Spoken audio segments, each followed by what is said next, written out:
The votes for President of the United States are as follows. Donald J. Trump of the state of Florida has received 312 votes. Kamala D. Harris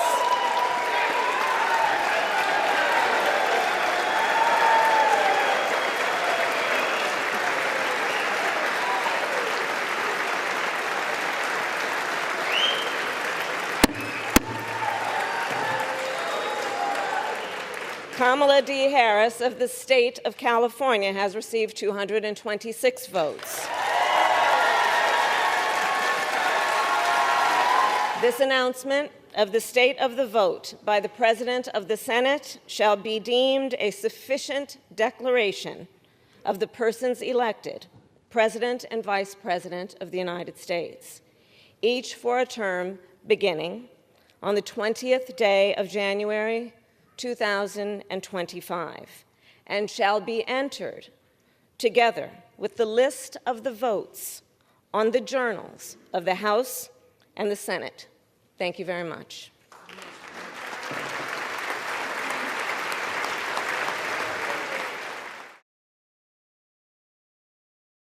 Saudara, gejolak di Timur Tengah akan tetap menjadi PR pemerintahan Donald Trump yang akan datang.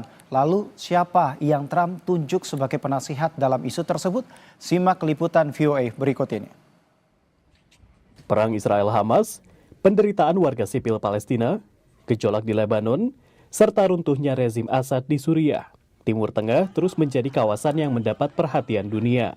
Jelang kembalinya Donald Trump ke Gedung Putih, dia memilih teman lama Stephen Witkoff sebagai utusan khusus barunya untuk Timur Tengah. Investor real estate New York itu berkampanye secara teratur untuk kampanye Trump.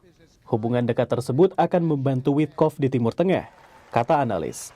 And so as Witkoff does need to be traveling, to be meeting with foreign counterparts, heads of state, ministerial level, he will be able to bring that kind of clout, let's say, with him, that he's somebody speaking on behalf of the president who, will have that sort of authority in those settings. Di Qatar Mei lalu, Witkoff memuji negara teluk itu karena mendiversifikasi pertumbuhan ekonominya melalui kolaborasi pemerintah dan sektor swasta.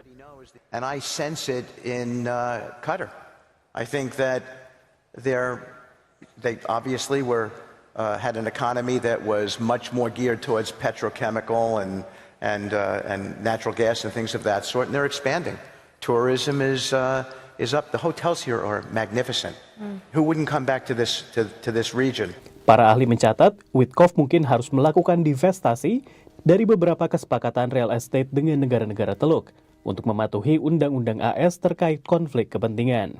It's absolutely something that is a great concern as we see some of these particularly business community figures in roles where they could both personally enrich themselves in negotiating terms that may be more favorable to certain countries like the Gulf countries, and also what that might mean in terms of their prioritization again of interests.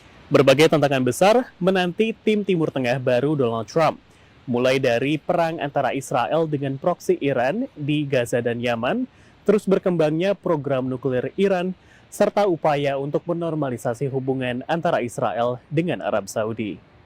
Satu lagi yang ditunjuk Trump adalah Massad Boulos. Dia akan menjabat sebagai penasihat senior Trump untuk urusan Arab dan Timur Tengah. Dia adalah besan Trump dari pernikahan anaknya dengan putri presiden terpilih Tiffany. Pengusaha Lebanon Amerika itu berkampanye untuk pemilihan kembali Trump, memobilisasi pemilih Arab Amerika di negara bagian penentu Michigan.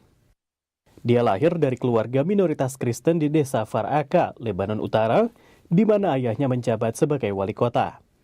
Oktober lalu, Boulos mengatakan konflik di wilayah itu telah menghalanginya kembali ke Lebanon. I haven't been back to my own native country, my home country, for many years because of this situation. I would love to go back. I would love for my own children to go back to Lebanon. Lebanon used to be known as the Switzerland of the Middle East, and Beirut was the Paris of the Middle East. We want this to come back. Boulos adalah kepala eksekutif SCOA Nigeria, sebuah perusahaan yang menjual truk dan alat berat di negara Afrika Barat itu. Dari Washington DC, demikian laporan tim VOA. Topik lain, saudara, sebuah perusahaan pakaian asal Kenya menciptakan konsep fashion yang bertujuan memenuhi kebutuhan tunanetra dan orang dengan gangguan penglihatan. Perusahaan mode itu menambahkan cetakan huruf Braille yang dapat diraba pada setiap pakaian produksi mereka. Penyandang tunanetra dan orang dengan hambatan penglihatan tidak mendapatkan perhatian dalam hal mode.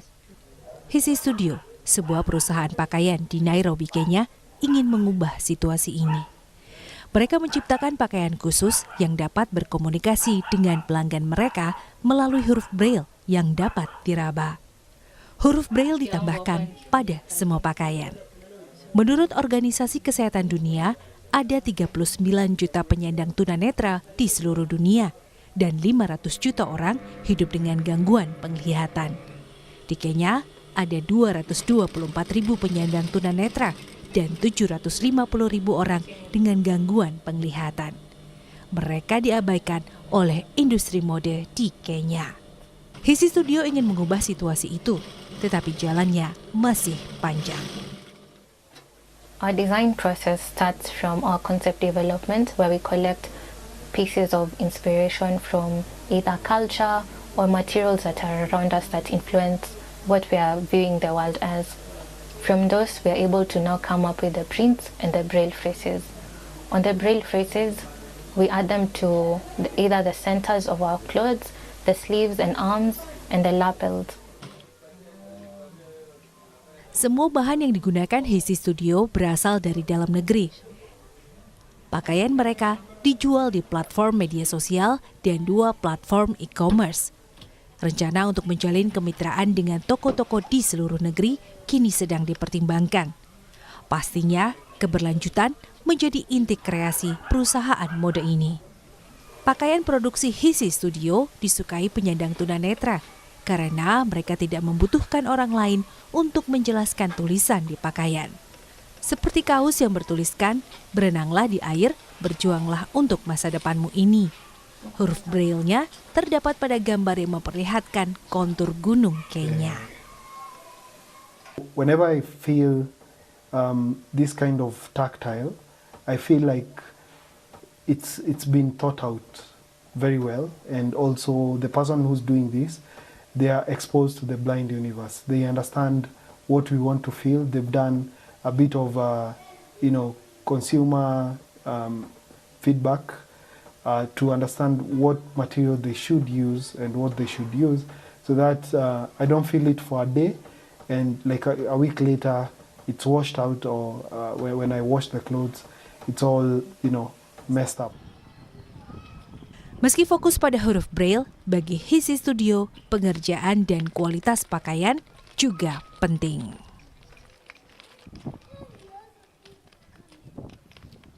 Saudara, sebuah kota kecil di Thailand bernama Sakonnakhon tetap menjaga kerajinan tekstil tradisional dengan warna indigo.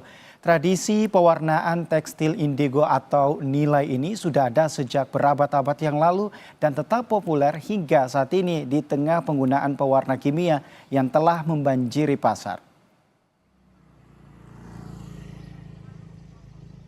Di luar jalur tujuan wisata terkenal Thailand seperti Bangkok, Phuket, dan Chiang Mai, ada kota yang tenang bernama Sakonnakhon.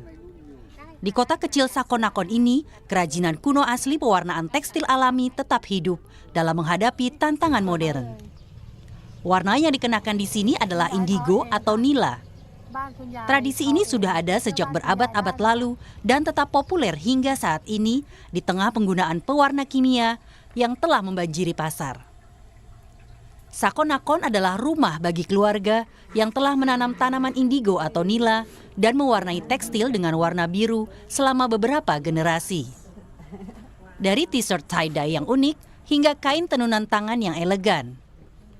Salah seorang pemilik toko pakaian lokal di kota ini tetap berkomitmen untuk menjaga keahlian tekstil pengrajin tetap hidup.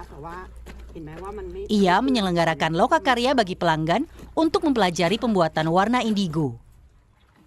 ต้นคามค่ะต้นคามเขาเป็นพืชตระกูลถั่วค่ะเขาโตเต็มวัยประมาณ3เดือนใช้เวลาปลูกคือ3เดือนพอได้3เดือนเสร็จแล้วเนี่ยเราจะเกี่ยวเขาค่ะ เอามาแช่น้ำนะคะคลามเนี่ยเขามี2 สายพันธุ์ค่ะอันนี้คือคลามงอนะคะตัวนี้คือเม็ดคลามงอถ้าคลามตรงก็คือเม็ดเขาจะตรงลงมาแล้วก็ใบเนี่ยมันอาจจะหนาขึ้นมาหน่อยหนึ่งใบจะใหญ่กว่านิดนึงนะคะแต่ว่าถ้าตรงนี้เนี่ยเป็นคลามงอค่ะพอเสร็จแล้วเนี่ยเราก็จะเกี่ยวต้นคลามค่ะพอเกี่ยวต้นคลามเสร็จเราไปแช่น้ำไว้1 คืนเม็ดสีจะออกจากทางใบเป็นสีฟ้าเขียว